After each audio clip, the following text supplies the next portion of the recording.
Hello everyone, welcome back to my channel. तो आज से हम साथ साथ स्टार्ट करने वाले हैं फार्माकोलॉजी भी, जिसके हम कुछ कुछ टॉपिक्स भी कवर करेंगे। ठीक है, जो हमारे इम्पोर्टेंट रहते हैं या जो हमारे बेसिक टॉपिक्स हैं। तो आज मैं डिस्कस करने वाली हूँ NSAID। ठीक है, तो हमारे NSAIDs होते क्या हैं? ये है हमारे नॉन स्टेरॉयडल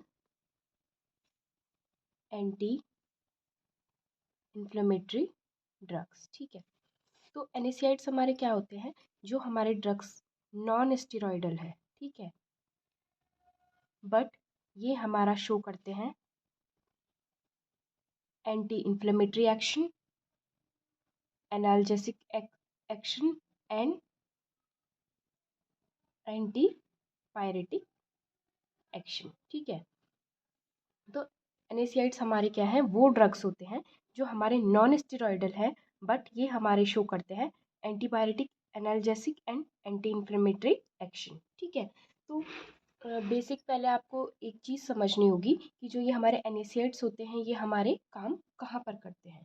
ठीक है, तो जब भी हमारा क्या होता है, कोई टिश्यू या सेल में हमारे इंजरी होती है, ठीक है, या इन्फ्लेमेशन होता है, तो हमारा फॉस्फोलाइपेज A2 एंजाइम रिलीज होता है। ठीक है, ड्यूरिंग इंजरी या इन्फ्लेमेशन। तो हमारा क्या होता है, जब भी किसी सेल या टिश्यू पे हमारी इंजरी होती है, तो हमारा फॉस्फोलाइपेज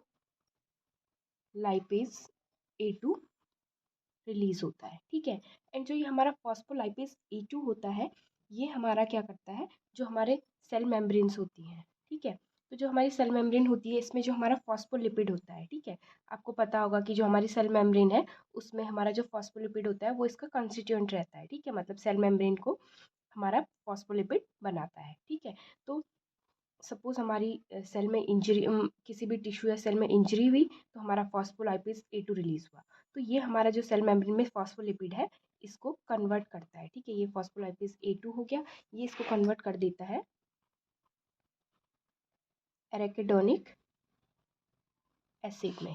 ठीक है, तो इसके बाद क्या होता है, जो हमारा एराकिडोनिक एसिड होता है, ये हमारा दो पाथवे में जा सकता है, COX pathway and LOX pathway. ठीक है, एंड कॉक्स पाथवे के थ्रू हमारा क्या बनता है, प्रोस्टाग्लैंडिन्स बनते हैं। ठीक है, एंड जो लॉक्स पाथवे होता है, इससे हमारे ल्यूकोट्रिन्स बनते हैं। ठीक है, तो यहाँ पर हमारा जो NSAIDs है, यहाँ पर हम सिर्फ लॉक्स पाथवे पे ही फोकस करेंगे। ठीक है, तो जो हमारा कॉक्स पाथवे से क्या होता है, प्रोस्टाग्लैंडिन बनता है, ये हमारा रिस्पॉन्सिबल होता है इन्फ्लेमेशन के लिए। ठीक है, जो हमारे कॉक्स पाथवे होते हैं, ये भी हमारे दो टाइप के होते हैं, कॉक्स 1 एंड कॉक्स 2। ठीक है, तो यहाँ पर आपको ये समझना है कि जो हम NSAIDs की बात कर रहे हैं, ठीक है, ये हमारे कहाँ पर वर्क करते हैं। तो NSAIDs हमारे क्या करते हैं, जो ये हमारा कॉक्स पाथवे है, जो हमारा ये कॉक्स है, इसको इनिबिट कर देते हैं। ठीक है, तो इसको इनिबिट करने से क्या होता है, जो हमारा प्रोस्टाग्लैंडिन बन रहा है, ठीक है, जो हमारा रिस्पॉन्सिबल है इन्फ्लेमेशन के लिए, तो ये हमारा प्रोस्टाग्लैंडिन नहीं बनेगा और हमारा एंटी इन्फ्लेमेटरी एक्शन शो हो जाएगा। ठीक है, तो इस तरीके से ये हमारा बेसिक रहता है NSAIDs का मैकेनिज्म ऑफ एक्शन, यानी कि वो कहाँ पर काम करते हैं। जबकि जो हमारे स्टेरॉइड्स होते हैं, ठीक है, ये तो हमारे नॉन स्टेरॉयडल ड्रग्स थे, ठीक है, जो NSAIDs थे।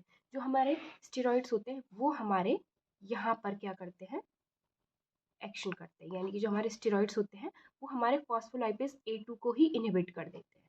ठीक है, लेकिन जो हमारे NSAIDs है, ये हमारे ये जो कॉक्स पाथवे है, यहाँ पर हमारा वर्क करते हैं। ठीक है, आगे हम डिटेल में देखेंगे कि जो हमारे जो NSAIDs है, उसका क्लासिफिकेशन क्या है। ठीक है, और जो क्लासिफिकेशन है हमारा, उसमें हमें दोनों टाइप के ड्रग्स मिलते हैं, जो हमारे कॉक्स 1 को भी इनिबिट करेंगे एंड कुछ हमारे कॉक्स 2 को इनिबिट करेंगे, कुछ दोनों को इनिबिट करेंगे। ठीक है, तो इस वीडियो में ये बेसिक मैंने आपको थोड़ा सा एक NSAID का क्या किया, एक इंट्रोडक्शन बताया। ठीक है, अगर आपको मेरा ये वीडियो पसंद आया है, तो मेरे चैनल को लाइक करें, शेयर करें एंड सब्सक्राइब करें, and let me know in the comments कि मैं इसका सेकंड पार्ट बनाऊं, क्लासिफिकेशन ऑफ ड्रग्स, एंड आगे जो भी है इसका डिटेल में मैं इसका सेकंड पार्ट बनाऊं या नहीं। Thanks for watching.